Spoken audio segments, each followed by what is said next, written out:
Hey, BCST here, and welcome to week one of the WDC against the Cardiff Kamalas. So this is really exciting because this is going to be my first competitive match in Scarlet and Violet. I did not play any games yet on the competitive ladder, and so I am definitely kind of just running in with my first league here. In addition to that, before I start, one thing that's a little bit sad is I was not able to record using my normal means, and so I had to record by taking a video on my phone. So I apologize in advance that the video quality is not the best. I'm going to do my best to explain what's happening and explain things if it's not clearly seeable. However, um, that's going to be what happens. And so with that, let's get into the match. So here's the matchup. And so the first thing you can kind of see that I think is really big when you look at my opponent's team is that they have only two special attackers on their entire team, Hypno and Ampharos. So not only are those two the only special attackers on their team, they also are not the best Pokemon generically. Hypno is mainly more of a support mon. Ampharos is, pretty bulky, pretty good damage, but doesn't have a great move pool. And so with that, I definitely lean towards being very physically bulky. In addition to that, they have some really annoying Pokemon that are quite fast, mainly Meowscarada, with always critting with its grass move and having stab knockoff, while being able to Terra and do pretty good damage with any type. In addition to that, Palafin, though it's not as fast, is also really annoying because I'm not going to be able to interact too much with just a flip turn switching into its hero form. Other than that, though, there are some pretty nice things going for me that I like. They have multiple Pokemon and Sneasel and Graphii that focus mainly on priority moves, and my Farafaric is able to kind of completely counter that. In addition to that, the fact that they have only two special attackers, I am able to focus on the more defensive side of my team and bring things like Intimidate Tauros and more physically bulky Pokemon like Dondozo. And so with that, here is the team I decided to bring. So Dondozo is my first on the top left. I strongly considered all three of its abilities and multiple different items, but I decided to go with Water Bell and Clear Amulet. I almost went with Oblivious and Lumberry, but the idea was I didn't want to get burned by their two ghost Pokemon or a random fire move. In addition to that, I didn't want to be intimidated by the Tauros, and so that's why I have the Clear Amulet and the Water Bell instead of the Lumberry, because I wanted to be able to deal with multiple Will-O-Wisps. Wave Crash hits almost everything on their team, and the Crunch and the Stomping Tantrum kind of hit everything else. So Dondozo pretty much hits everything for reasonable damage except for Meowscarada, which is definitely an annoyance, but there's not much I can do about that. And so because the rest of my Pokemon kind of have some answers to the Meowscarada. And so with this, I just kind of did Terra Ground, and the idea is that Terra Ground is able to deal with the Ampharos pretty well. My number two Pokemon is Choice Scarf Tauros. It's pretty standard. We got Choice Scarf in order to outspeed everything on their team if they don't have Choice Scarf. We have Close Combat and Raging Bull for stab fighting moves. Raging Bull also prevents screens if they want to deal screens, and also is just a good 90 base power fighting move that ends up not lowering my defense and special defense like Close Combat. But Close Combat just does more damage. Earthquake helps deal with some of the other Pokemon and do some area effect if I really need to do some spread damage, and then Assurance to hit the ghost Pokemon that are immune to the fighting. Pretty standard. And then I have Terra Dark in order to get the psychic immunity in case they use psychic coverage into it, and also just do better damage into their ghost Pokemon.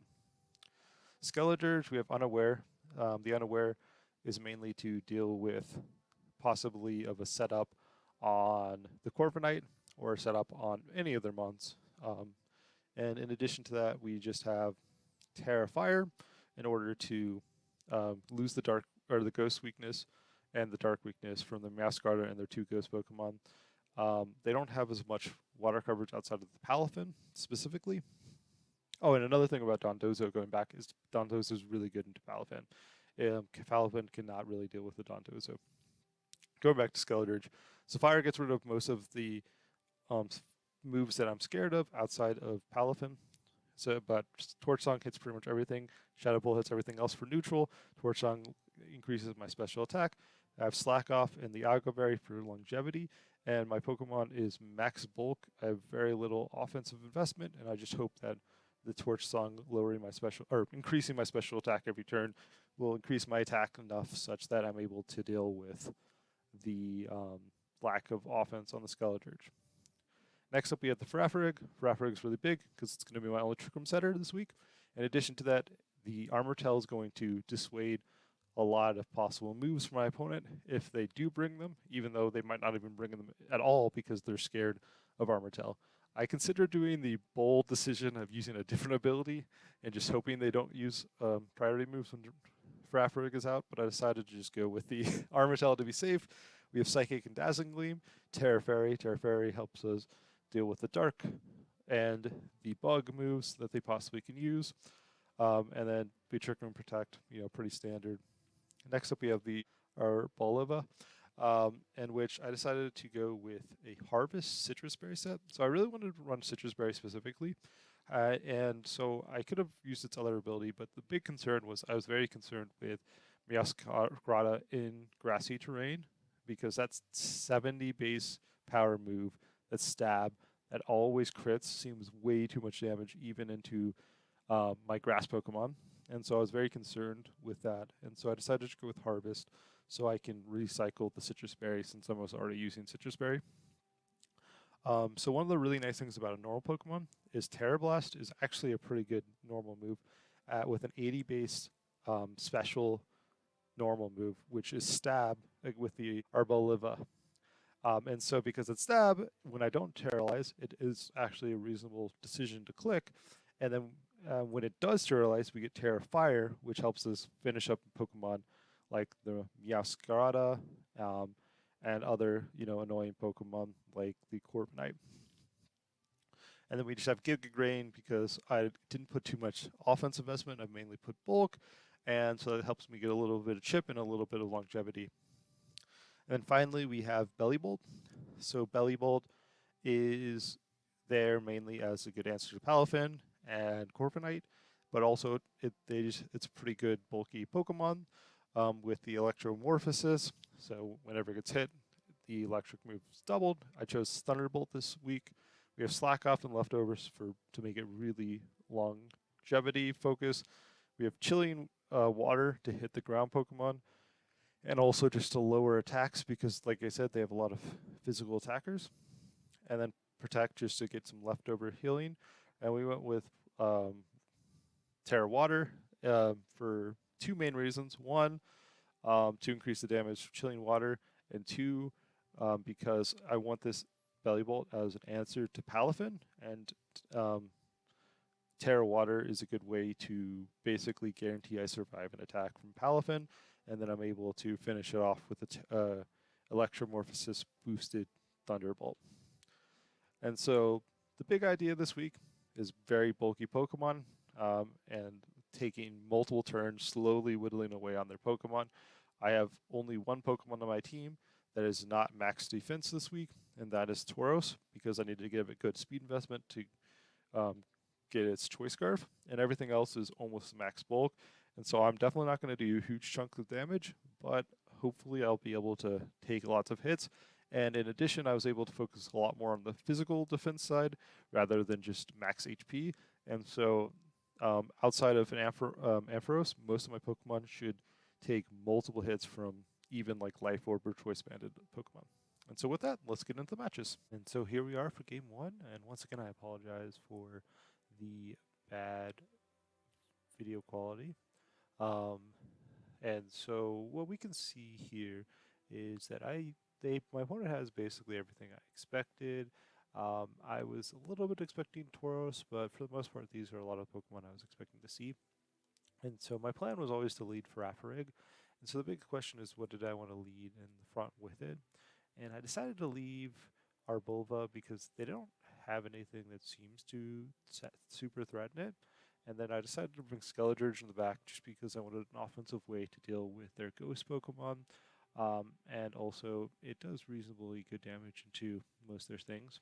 And then the last Pokemon I was debating between Bellibolt and Dondozo, and I decided on Bellibolt because I think that having a good answer to Palafin and having a good defensive Pokemon into the Ampharos seemed important. So my opponent leads Hypno and Meowscarada, and I lead the Farafrig and the Arbulba. And so with this, I'm expecting them to either imprison Trick Room or just click Trick Room themselves. So there's definitely no reason to click Trick Room on my Farafrig. And so the big question is what do I expect the Meowscarada to do? I'm expecting it to possibly just knock off, and so I decided to go for the Terra Fairy and Dazzling Gleam. However, in the same sense, I can also Terra Fire and Protect here and try to kill the Meowscarada with Terra Blast on Fire. However, I decided to go on a little bit more defensive of the side and just get my Terra Fairy to be good defensive and then go for the double up into the Meowscarada. And so we get a turn 1 Terra for just Terra Fairy, which is entirely defensive focused. Obviously, Dazzling Gleam does a little bit more damage, but it's mainly just so I don't have the weakness to a knockoff here. And so they just go for a U-turn, which definitely wasn't quite expecting. However, with the Fairy Terra, the U-turn does very little damage. And they switch into Ampharos, which is definitely a solid thing. I was a little bit concerned if they switched in their Ghost Pokemon because Terra Blast would have then missed. However, they just go for the Imprison, and the Imprison was exactly what I was expected. Obviously, it would have been nicer if they just clicked Trick Room as a way to counter my Trick Room, but not that big of a deal. However, my double up into Ampharos definitely does a little bit less than I was hoping, but I did do pretty good damage on their field in general. And so this turn, I decided to just go for the double up into the Ampharos with Giga Drain and the Psychic. Psychic does the most damage, and then Giga Drain is going to heal me a little bit. However, they do Terralize the Ampharos, which is something I was not quite expecting, and they're able to Terra into Terra Flying, which not only makes my Giga Drain look really bad, it also lets them have Terra Blast, which threatens my Grass Pokemon pretty extensively. And in addition to that, they set up late screen, and I decided to bring none of my physical attackers this week or this game. And so now I'm going to do very little damage. However, luckily I survived the Terra Blast despite not having too much special investment. And after Scissor I'm in reasonable HP, and we see the Psychic and the Giga Drain combination does okay damage, but definitely not great, and it would have been a lot better if I would have Terra Blast. However, I'm pretty lucky in which I get the 50-50 and get my Citrus Berry back from Harvest, which will be really helpful later in the game. And so here I just go for a Dazzling Gleam in case they switch back into Meowscarada and just does a little bit of damage to both of them. And I switch out into the Bellibolt expecting another Terra Flying into my that spot. And so here they reveal Psyshock, which is a big deal because that is for all intents and purposes, a physical move, and all my Pokemon are incredibly physically bulky, which means that their only special threat is this Ampharos.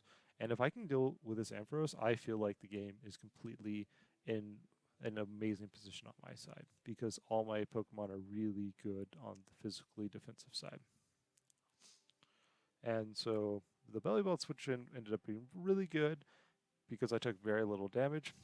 And so here, I decided to just go for another Dazzling Gleam for the same idea. I don't want to do a Psychic into a possible switch in, and then the Thunderbolt, which should kill the Ampharos from this range because it's electric.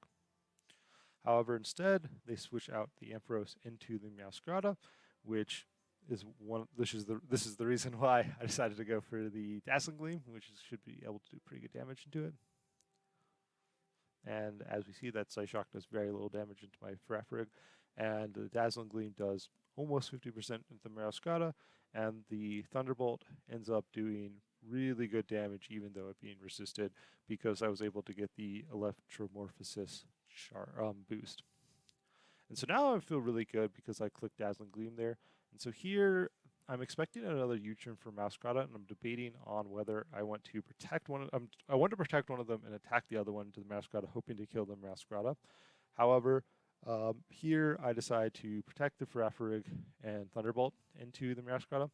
However, I think this was a little bit of a dumb play because obviously U-turn is resisted by Farafrig right now, so I think I should have protected the Belly Bolt and Dazzling Gleamed because they go for the U-turn into the Belly Bolt, doing a little bit of damage.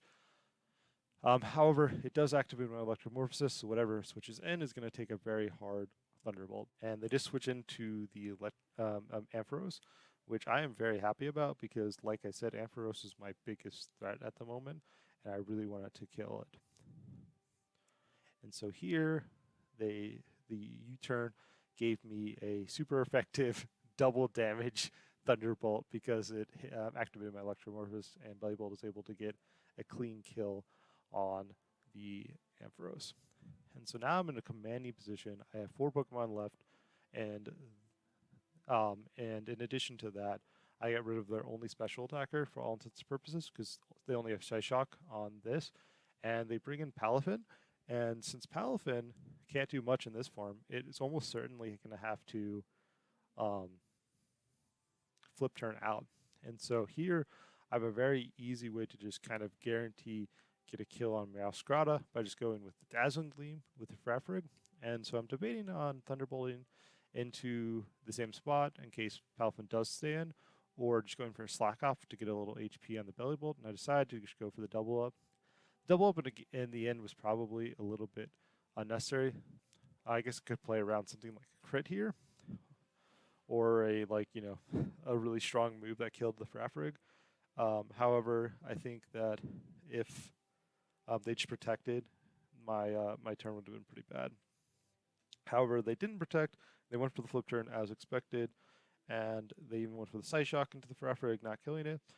However, the Dazzle Gleam was able to get a clean kill on the Meowscarada here, and then we're able to get a reasonably powered Thunderbolt into the Hypno, even though this Hypno is incredibly specially bulky and it does very little damage with this light screen being up.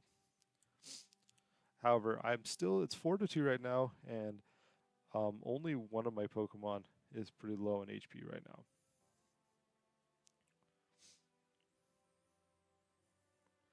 And so they bring back out Hero Palafin. Hero Palafin is almost at max HP. And so here I decide, there's definitely some things I could do to, maybe, be a little bit protective, but I decided to just go for the double up.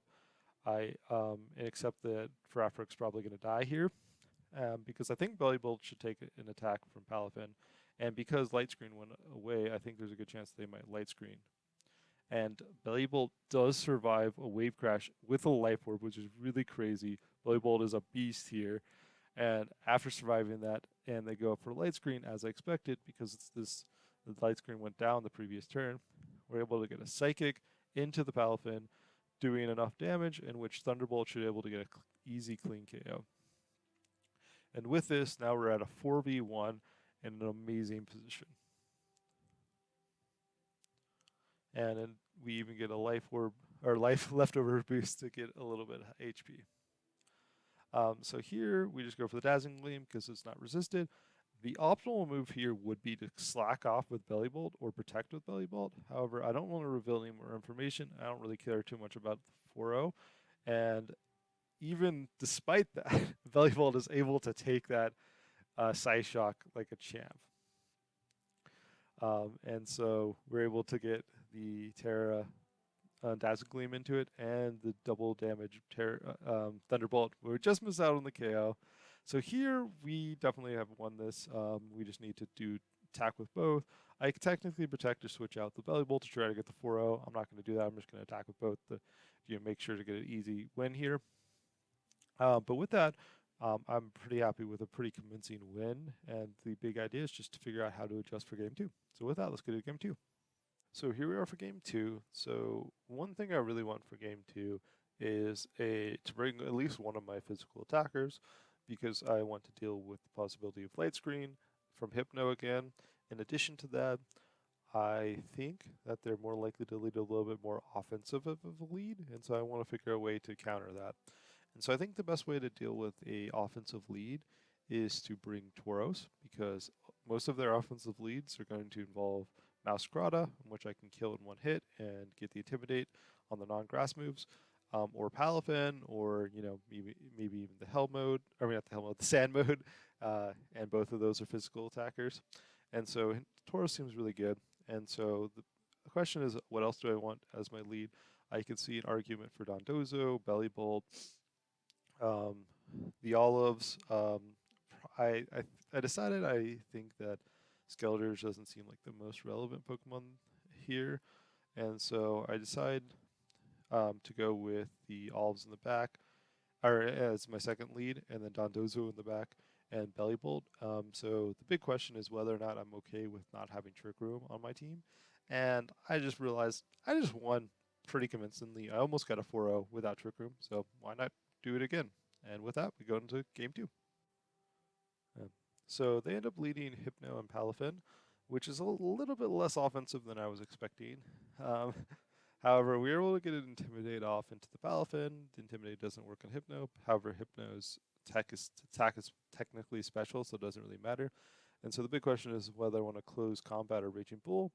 I decided to go for the Raging Bull because it prevents Trick Room, and also does pretty good damage and doesn't lower my special attack or my special defense and physical defense. And so here we get the Raging Bull, which does over 50% of the Palafin, which is huge. And they go for the flip turn. I think the obvious switch in for them is probably just going to be Masquerada, which is definitely a little bit awkward. So I probably should have gone for Terra Blast instead of Giga Drain. However, it's not that big of a deal given the fact that Masquerada is probably Focus Sash, and I can kill it with my Choice Scarf next turn. So one thing that's huge this turn is the fact that Tauros and Palafin have the same base speed. Because they have the same base speed, I did not reveal that I'm Choice Scarf here. And so there's no reason for them to believe my Tauros is going to outspeed us. And so I can go for the Raging Bull, which would kill Masquerada from this range. And if that happens, I'm in amazing shape. And I just go for the Giga Drain for just a little bit of extra chip in case they switch out, or if just get a little damage on the board. And so this is definitely a possibility for a huge deal. And we see that they are not Choice Scarf, and I'm able to get the clean one-hit KO on Masquerada. So this was an amazing turn here, because it entirely was only doable because Palafin and Tauros speed tie. If Palafin was a little bit faster, then this would not have worked because they wouldn't have expected, or they would have known that I was Choice Scarfed. But because of this, I was able to get the clean kill. So from here, I definitely want to break this green, so I just go for another Raging Bull. This should also kill Palafin from this range, and I decided to go for the double up just in case it doesn't kill, or some of them kill me with Jet Punch. However, they protect, which makes this really bad because I'm probably going to lose Tauros, and I get double attack into a protect. And so I definitely felt like this was a really big change of pace here. However, Tauros survived on 1 HP, which is massive. That was the amazing turn of events for me, because with that, I am able to get an attack which could possibly break screens and kills Palafin or does massive damage in the switch in. I'm expecting a Jet Punch technically here, and I was really stressed, but I'm like, there's not much I can do about it. I can hopefully kill the Palafin if they do Jet Punch into my Tauros from this range. However, they switch out Tauros or Palafin into an Ampharos, and I just realized, oh, they probably didn't bring Jet Punch because I have my Farafaric, and they don't want to bring priority moves because I could just switch in Farafaric at any moment, which makes a lot of sense. However, because they switched out, I get a almost 50% damage in the Ampharos, which is used break the light screen, which wasted their entire turn the previous turn from hitting up the light screen. And even though Tauros dies, it got a kill and 50% damage onto their 2 other reasonably offensive Pokemon. So I'm feeling great. And so here I just switch into Bellybolt because Bellybolt should be able to take any attack from Ampharos pretty well. And from here, the play is probably just going to be Thunderbolt into one of the Pokemon. And so obviously we're just going to go for the Thunderbolt into it. And I decided to go for debating between Giga Drain and Terra Blast into the Ampharos. However, This is probably a misplay. Like it's pretty obvious that they're going to probably just go for the some damage here, and I could have maybe switched into a little bit favorable position or done a little bit higher damage of move by doing like Terra Fire or something. Um, However, I definitely expected this double up to KO, and I just barely miss up on the KO. I get a little bit of HP, but it's not the end of the world. And so once Ambrose goes down, like I said last time, I feel very good because my team is very physically bulky, and on top of that, I have Dondozo in the back, which should pretty much single-handedly beat both of these Pokemon because it's good physical defense and coverage. And so here I decide to go for Thunderbolt into Hypno and a Giga Drain into the Ampharos. This is definitely a major misplay. I should have doubled up into Ampharos because, like I said, Ampharos is the only Pokemon I care about. And in addition, we know from Game 1 that it's Terra Flying, and that Terra Blast Flying does massive damage into Marabrola. So even if I wanted to split up my damage, I probably should have alternated it, where I did my Thunderbolt into the other one, because with this, they do a Psychic Shock, and that does just enough damage to be in range of this Terra Blast, and I lose my Pokemon, which is not that big of a deal in the general sense if I was able to kill the Ampharos this turn. However, I did not target Ampharos with the Thunderbolt, and the Ampharos survives another turn, which is very annoying because Ampharos threatens my Dondozo greatly because it's not particularly especially bulky this week and is weak to the electric coverage. However, I have a fairly clean way to deal with this, which is just go for the Thunderbolt into the Ampharos and go for the Protect on the Dondozo, expecting a Thunderbolt into the Dondozo spot. And so we end up protecting, and they go for the Psyshock into the Dondozo, which is a good start. And in addition to that, they go for the Thunderbolt into Dondozo, which makes this a perfect turn because we're able to kill the Ampharos. Dondozo is not taking any damage, and now this game should be very easily won because my Belly Bolt should honestly be able to take out this entire team because I have Slack Off, and I can just heal up and slowly whittle down. But on top of that, I still have Dondozo, who also can easily tank the hits from both these Pokemon and do very big damage to itself. So they end up bringing Palafin, which is transformed. And here I decide to switch into Terra Water just as a way to guarantee survive a wave crash, like something like a crit could be really annoying, and go for the kill with Belly Bolt into the Palafin and then Crunch into Hypno. And like we drew up in prep, Terra Water makes Palafin basically unable to kill the my Belly Bolt no matter what. And even with the Life Orb Wave Crash, it does less than 50%. And in addition to the Life Orb Wave Crash, they actually also go for a Psyshock, so that double up, and the double up just barely does over 50%. And with the Electromorphosis boost, a clean kill on Palafin, and now this game is very commandingly over with a 2v1 going on. So this game was definitely really fun and really close. I really enjoyed my first match in competitive Scarlet and Violet. And I really liked my team. My team was incredibly bulky. As we see, I didn't need Trick Room, despite my team being very Trick Room centric. And I was just able to outgrind them, and they just weren't able to do enough damage to break through my incredible defenses, despite not doing massive amounts of damage. And on top of that, Belly Bolt went off. I hope you all enjoyed the first match. It was fun for me, and thank you for watching.